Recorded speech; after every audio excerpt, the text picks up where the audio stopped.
The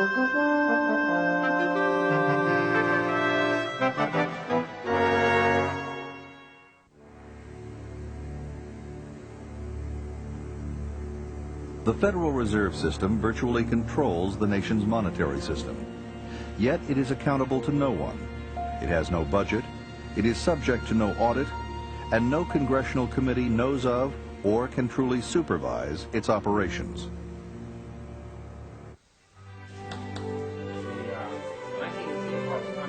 These are the words of the late Professor Murray N. Rothbard, economist and academic of the Ludwig von Mises Institute.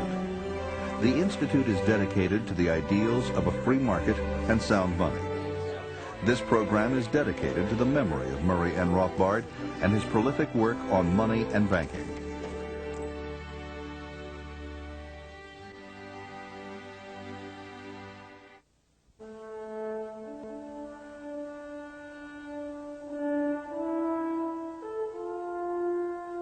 For more than 20 years, the living standards of middle-class Americans have steadily declined. Incomes have remained flat or fallen, and the opportunities and security we once took for granted have begun to fade. For most families, one income no longer pays the bills.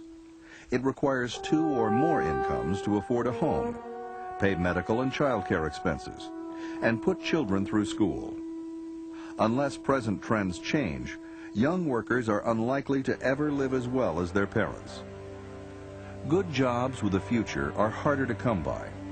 Education doesn't count for what it once did.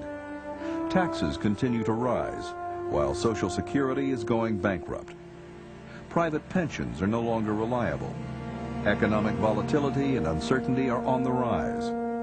Politicians espouse numerous theories about the cause of this country's economic woes.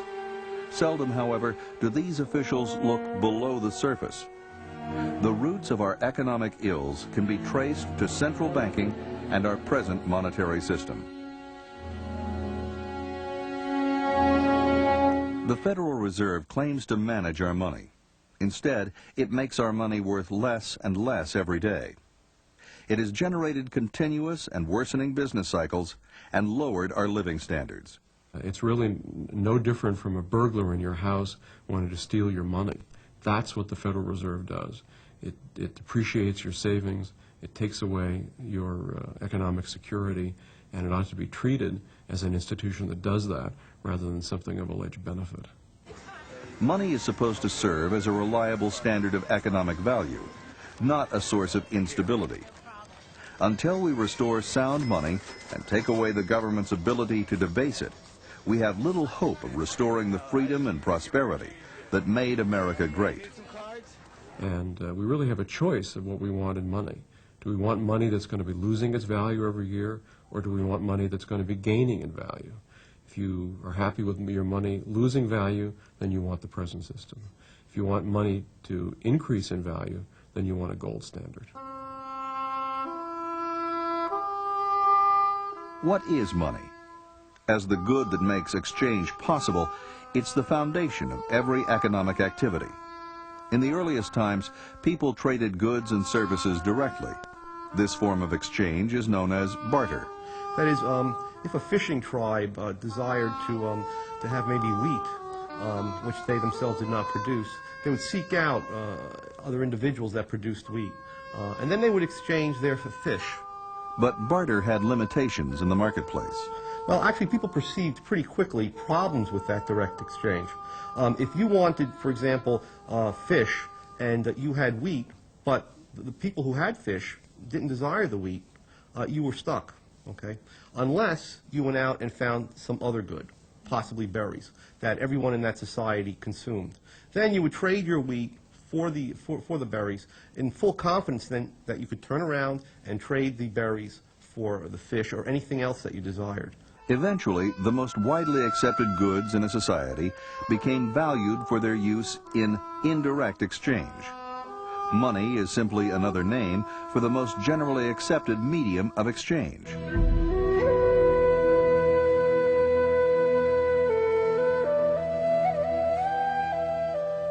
Throughout history, many goods have served as money.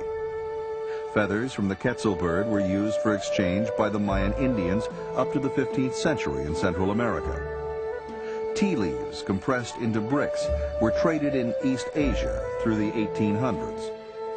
Wampum shells were money to North American Indians, while early American colonists traded beaver pelts, which had a high value both at home and abroad.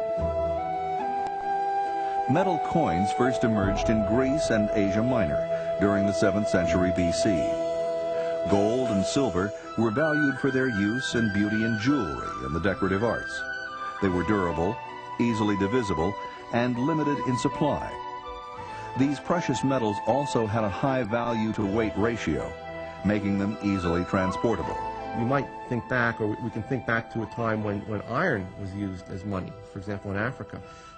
But imagine going into Sears Roebuck and trying to purchase, let's say, a lawnmower for $350. That would take a ton of iron, whereas it would only take an ounce of gold.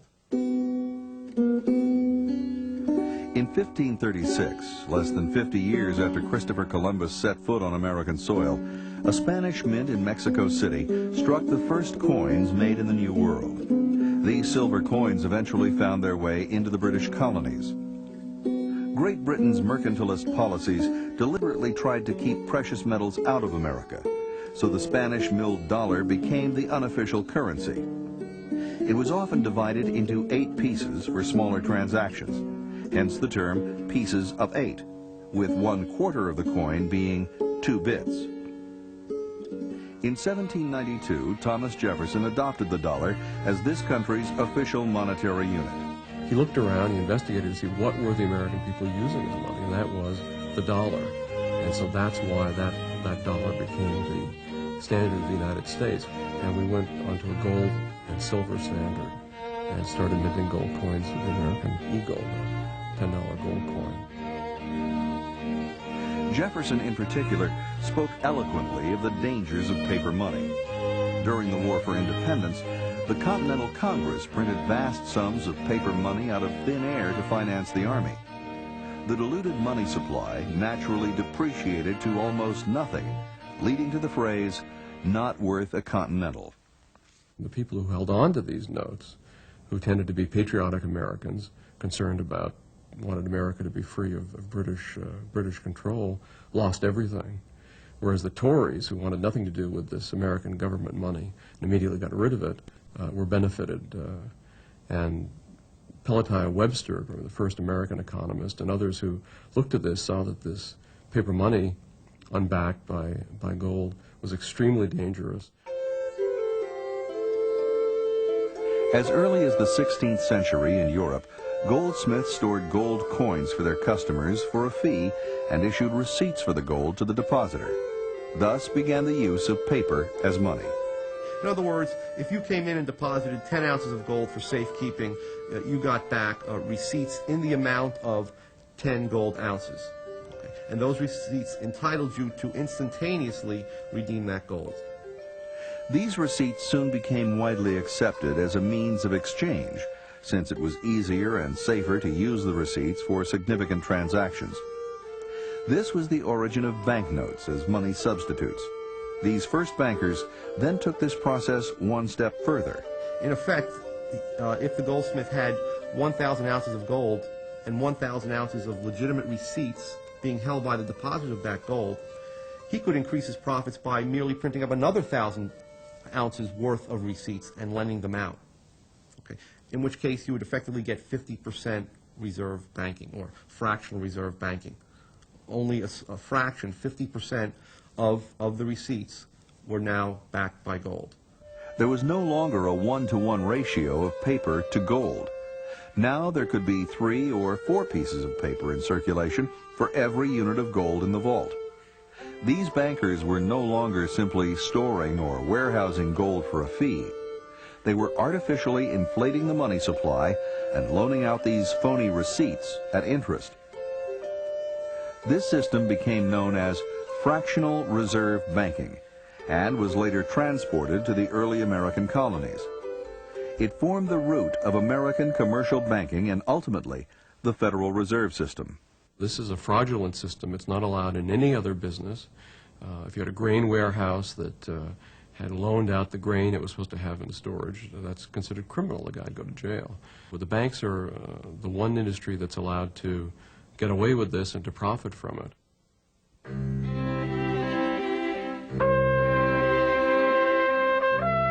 Alexander Hamilton became the first Treasury Secretary, and in 1791 set up the first Bank of the United States as America's central bank to expand the supply of paper money for the benefit of the government and the commercial banks. Alexander Hamilton believed in a strong central government, and he saw a central bank as one of the means by which the government could be centralized and by which its power could be expressed. Thomas Jefferson opposed this view. He saw a central bank as an undemocratic tool of the northeastern banking establishment. It was dismantled after 20 years. Jefferson was an opponent of a strong central government, and at all costs wanted to remove the central bank. In 1816, the federal government made another attempt to set up an inflationary central bank. But this second Bank of the United States was denounced by President Andrew Jackson as a monster bank for benefiting a few at the expense of many.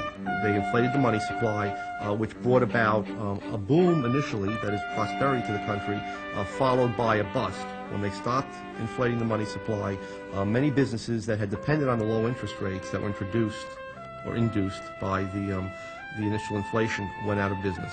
Jackson succeeded in abolishing the second central bank in 1836. But by then, speculators had set up hundreds of new private banks with little or no gold to back the notes they issued. The nation's monetary system became more stable when the United States introduced a gold standard in 1834. The dollar was worth approximately 1/20th of an ounce of gold. The gold standard was understood by the Founding Fathers, by Andrew Jackson and others, as being a money of the people. That is, it was a hard money, a money that could not be tampered with, that could not be inflated to permit government expenditures skyrocketing. But by 1862, Abraham Lincoln needed to fund his invasion of the South. So once again, the government began to print up paper money. Basically, the United States went off the gold standard in order to finance the Civil War. Okay. And you'll find in history that almost every large war, every major war, has involved a departure from the gold standard, because the gold standard puts strict limits on government financing. Lincoln's notes became known as greenbacks because they were printed in green ink rather than the usual black ink on the reverse side. These so-called fiat notes were deemed legal tender by the government, but they were not redeemable in gold. Lincoln, under cover of war, issued tremendous numbers of greenbacks. Gold was still circulating, but people were forced to accept these greenbacks as if they were at par with gold. The government's power to print unbacked paper notes would later become the pillar of the Federal Reserve System.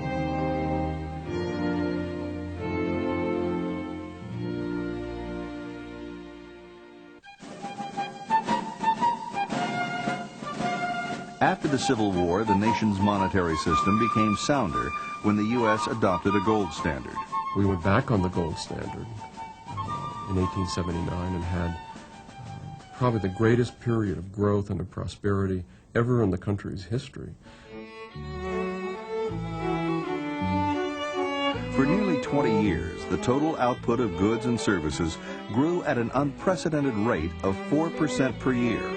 The reason being that with a sound money and without the ability to manipulate the interest rate, we had a lot of genuine saving and investment, which then led to more capital goods and higher labor productivity in the United States. In the midst of this prosperity, the big industrialists and financiers were plotting to expand their empires with the help of government. With the passage of the Interstate Commerce Act of 1887, the large railroads succeeded in blocking their smaller competitors through regulation. The ICC was put in place in order to protect the railroad owners from competition. Okay? It was not the case that it was going to protect consumers or shippers. In fact, consumers were hurt because ultimately, with higher railroad rates, they were forced to pay higher prices for the goods and services that were shipped across the country. By 1896, they were poised to do the same thing with the banks. Two camps emerged as leaders in this economic war. They were led by J.P. Morgan, the world's most powerful private banker, and John D. Rockefeller, the oil tycoon. Morgan and Rockefeller were great adversaries, but despite their business differences, they both favored a central bank. They wanted cheap credit and an inflated money supply to finance the expansion of their empires.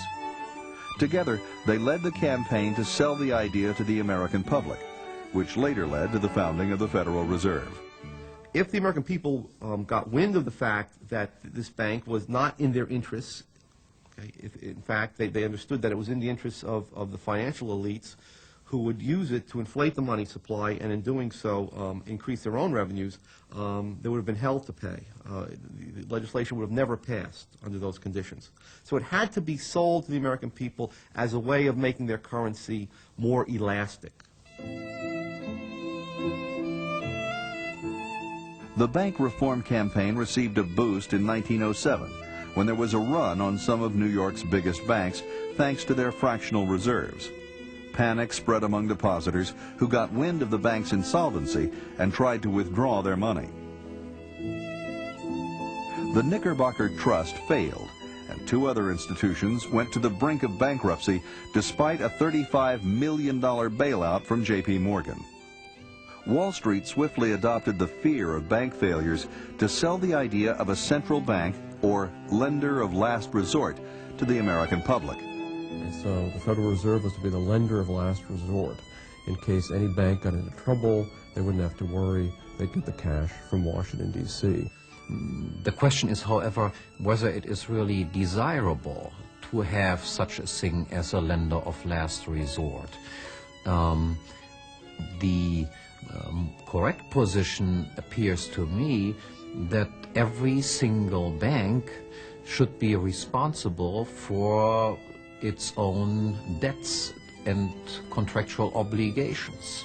And if banks, through imprudent policy, then go bankrupt, this should not be considered a bad thing, but in fact considered to be a magnificent thing, because bankruptcies, the danger of bankruptcies, is precisely what makes banks adhere to sound policies.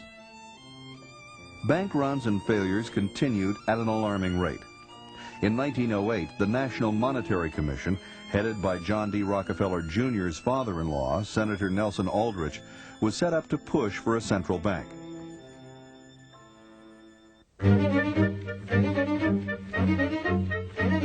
In November of 1910, under the guise of a duck hunting trip, 6 men took a secret train ride to an exclusive private club on Jekyll Island, Georgia, to write a central banking act. The classified gathering read like a who's who of American banking.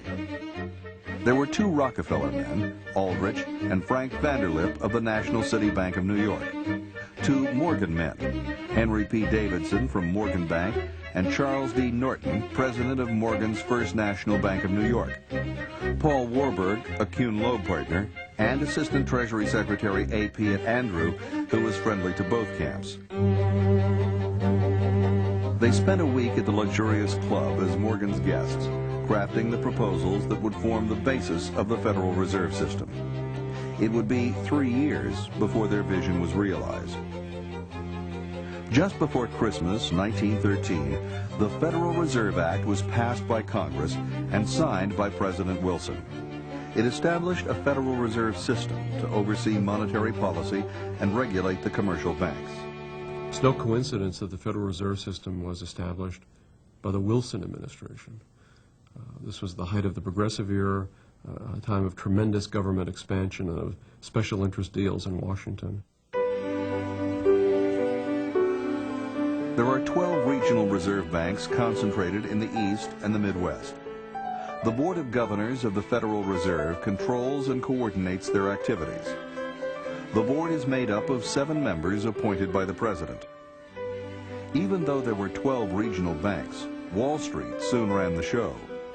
As president of the New York Fed, Morgan protege Benjamin Strong seized control of the board's open market committee operations. Strong would remain the dominant force at the Fed until his death in 1928. The Federal Open Market Committee, now based in Washington, directs the Fed's most important instrument of monetary policy, the purchase and sale of government securities on the open market. To increase the supply of money and credit, that is, to inflate, the Fed buys government securities from a few hand-picked firms with newly created money. To tighten money and credit, the Fed sells securities.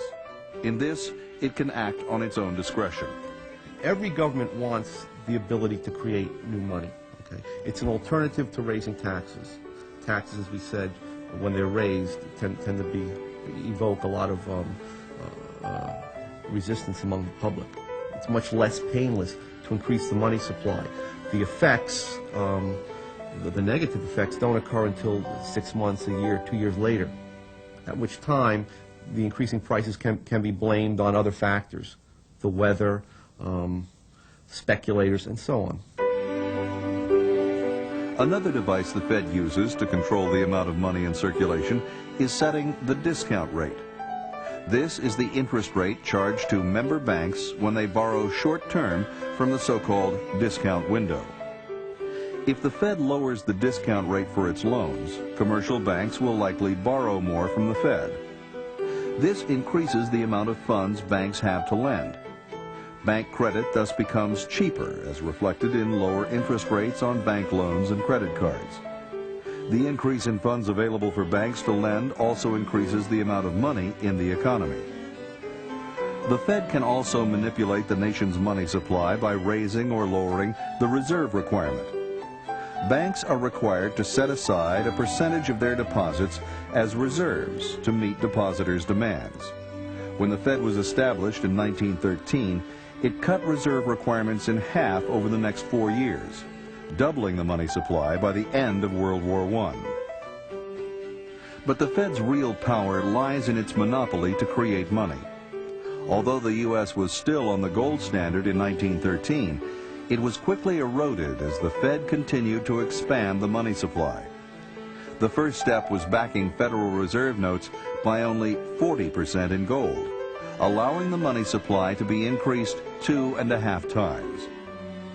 The inflationary effect of fractional reserve banking was also heightened by the central bank. The commercial banks are permitted to create checkbook money on top of Federal Reserve notes. That is to say, the commercial banks are only obliged by law to hold reserves in the form of Federal Reserve notes of 10% to back all demand deposits that they have. 90% of their demand deposits are backed by nothing. The Federal Reserve System adds another inflationary layer to an already unstable banking system. For example, if the central bank has $100 worth of gold reserves in its vaults and a 10% reserve requirement, it can print up $1,000 of new notes and deposits, which become the reserves of the commercial banks. The commercial banks take this $1,000, and if they're required to hold 10% again in reserve, they can multiply the $1,000 into $10,000 through fractional reserve loans. So an inverted pyramid is created with $100 worth of gold or real money at the bottom and $10,000 of inflated paper money at the top. As this $10,000 in new paper money circulates in the economy, it drives prices up, therefore reducing the buying power of ordinary citizens. When they spend that money, the people who get the new money first and are able to buy products with it benefit, and the people who get it at the end lose, because when they go to spend it, prices have already gone up, and so they're able to buy less. And so there's a transfer of wealth and of power from some segments of the economy to others because of the actions of the central bank. And basically those who benefit are the government itself, big banks, and government contractors, and anybody who's closely associated with the federal government. By making enormous amounts of credit easily available, the Fed can also drive down interest rates, sending out the wrong signal to investors. It sets in motion an unsustainable investment boom that carries with it the seeds of its own destruction. It's this business cycle that is ultimately responsible for economic disasters such as the Great Depression. Soon after the Federal Reserve was established, the U.S. entered World War I. Once again, the government temporarily abandoned the gold standard to print more money to finance the war effort. The U.S. government borrowed heavily, and the national debt ballooned from $1 billion to $27 billion. A sharp spike of inflation followed. This set off a cycle of rapid expansion and contraction in the economy. To dampen the overheated economy, the Fed halted its inflation, causing interest rates to nearly double over the next 18 months.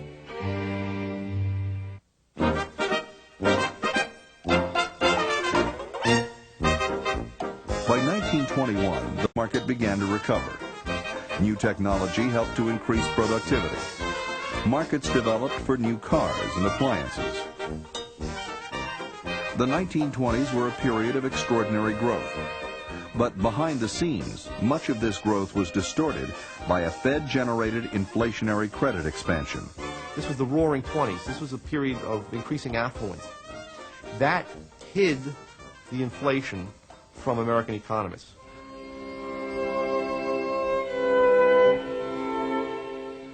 The Fed-generated bubble burst in the Wall Street crash of October 1929. Speculators who had borrowed money to buy shares when bank credit was readily available saw the stock market lose 1/3 of its value. Bank loans totaling $7 billion were outstanding. As the speculators defaulted on their loans, bank failures spiraled and the Great Depression set in. Depositors lost their bank accounts, both their savings deposits and checking deposits. They saw them disappear into thin air. In 1932, Franklin D. Roosevelt was elected president and quickly implemented a New Deal policy of spending us to prosperity. Even though we needed lower taxes and lower spending, his administration would seek unprecedented amounts of money to finance its big government programs. In his inaugural speech on March 4, 1933, Roosevelt vowed to put an end to poverty and the unemployment lines and get people back to work. It didn't work. The Depression got worse, thanks to increased central planning. FDR only succeeded in making the monetary system even less sound. Just after taking office, the president declared a 4-day nationwide bank holiday, absolving the bankrupt fractional reserve banks of any need to repay their depositors. But before the banks reopened, the Roosevelt administration had to come up with a scheme that would lead people to believe that new deposits would be safe.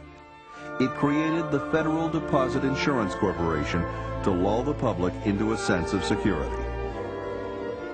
In reality, the Federal Deposit Insurance Corporation holds just 0.5% of all the deposits it insures. But what people are counting on is that the Fed, as the lender of last resort, would step in and print whatever money would be necessary to prevent a massive bank run.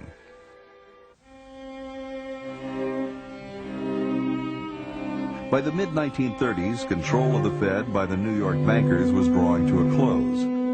The Morgan era ended when President Roosevelt, who was no friend of the Morgans, appointed Mariner Eccles as its governor. Eccles, a Republican from Utah, moved the activities of the Open Market Committee to Washington. President Roosevelt was on hand for the dedication of a new $3.5 million building to house the Fed. I dedicate this building today to progress toward the ideal of an America in which every worker will be able to provide his family at all times with an ever-rising standard of American comfort.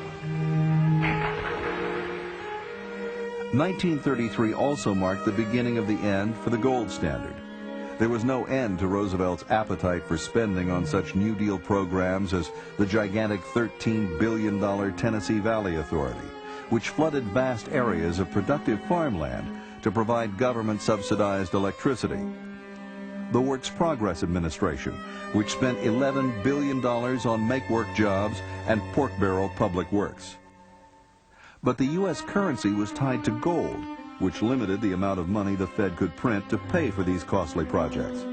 So the government scrapped the gold standard for American citizens in 1933, and then Roosevelt confiscated the people's gold.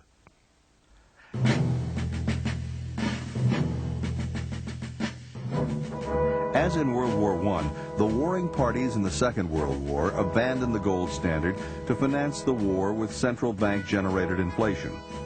After the war, there was an attempt to use the prestige of the gold standard to establish a global inflationary system.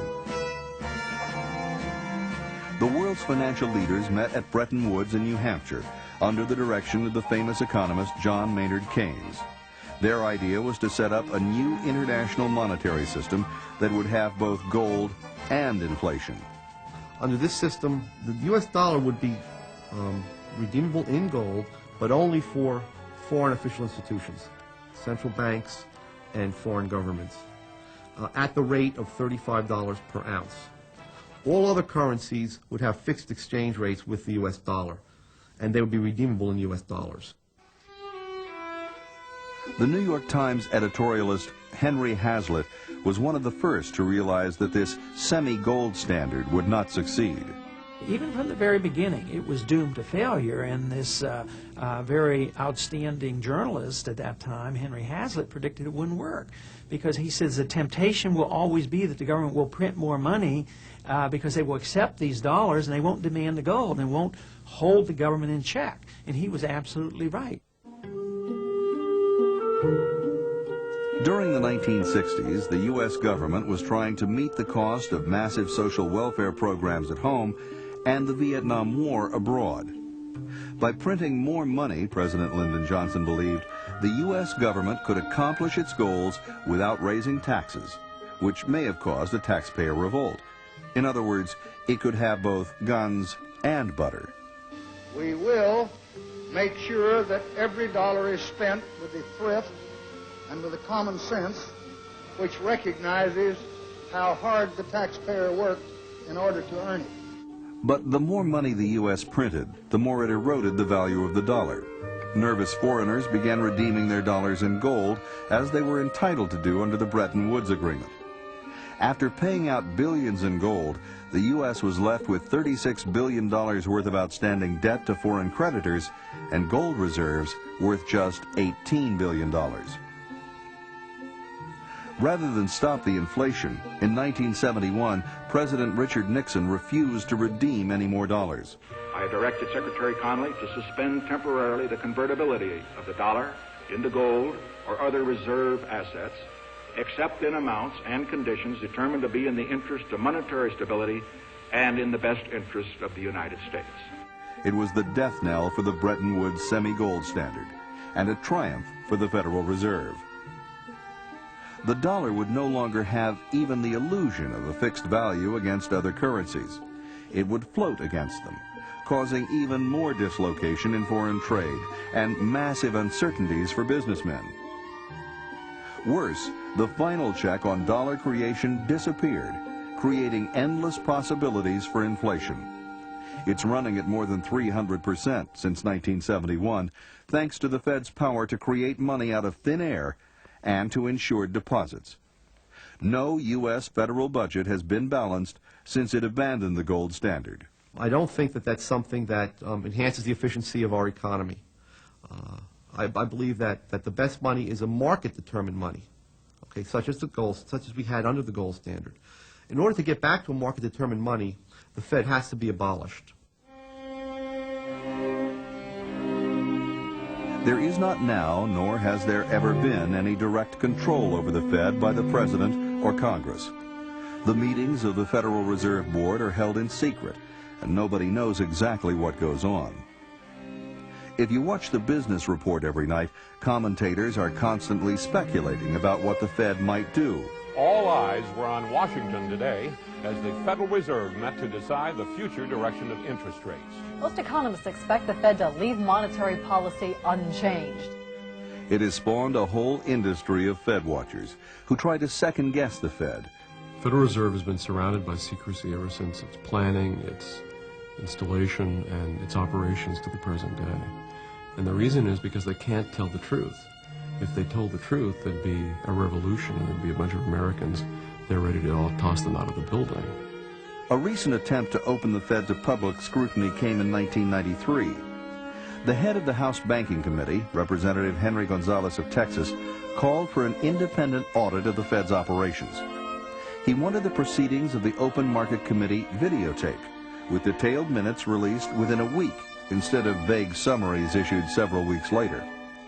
Gonzalez also proposed that the president choose the 12 heads of the Fed's regional banks instead of powerful bankers.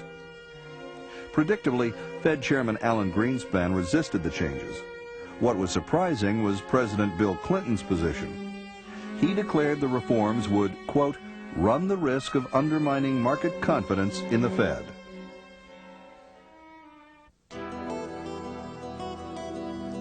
After the Mexican government inflated and devalued the peso in 1995, the Mexican economy went into a tailspin. Alan Greenspan lobbied Congress and the Clinton administration for a $52 billion bailout.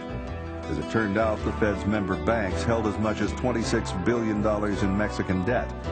With no choice in the matter, American taxpayers and savers paid the bill.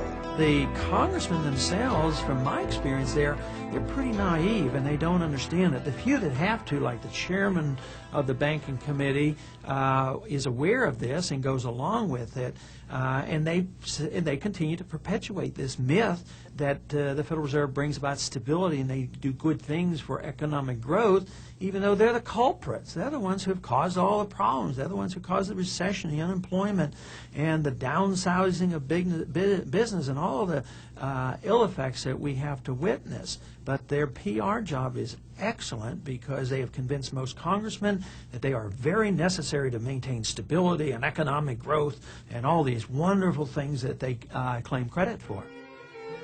It is clear that the United States cannot rely on Alan Greenspan or any other Fed chairman to fight the chronic inflation that has wrecked our savings, distorted our economy, redistributed income and wealth, and brought us devastating booms and busts. Despite the established view, Greenspan, the Fed, and big commercial bankers are not the inflation fighters they pretend to be. The Fed and its allied banks are not part of the solution to inflation in the business cycle. They are the problem itself.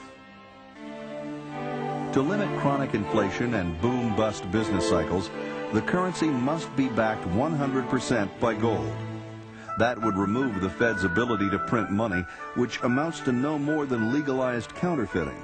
Instead, there would be a monetary system where gold serves to anchor the dollar, rather than the fiat reserves created by the Fed. If we were to establish a real gold standard, the average American family would benefit tremendously. First of all, there'd be more jobs, better jobs, more secure jobs, more business opportunities, no more business cycle, no more recessions and depressions. People's savings would be secure. You wouldn't have to worry if you put away money for your old age that its value would be stolen by the central bank and by the central government as they are today. Under a 100% gold standard, there would be no place for fractional reserve banking. For checking accounts and other demand deposits, the banks would keep reserves on hand to meet depositors' claims. Banks would receive a fee from their customers for keeping their gold. In loan banking, investors would hand over their money for a fixed period of time to earn interest.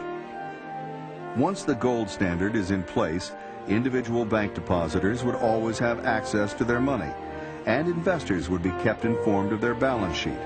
And at a national level, a tight rein would be kept on government spending. You have relatively price stability. You have a stable purchasing power for the money. You eliminate the business cycle. You have reasonable interest rates rather than gyrating interest rates, and you get rid of the political manipulation of interest rates and political manipulation of the money supply. And this then preserves wealth and builds wealth and allows for economic growth. It's as simple as this.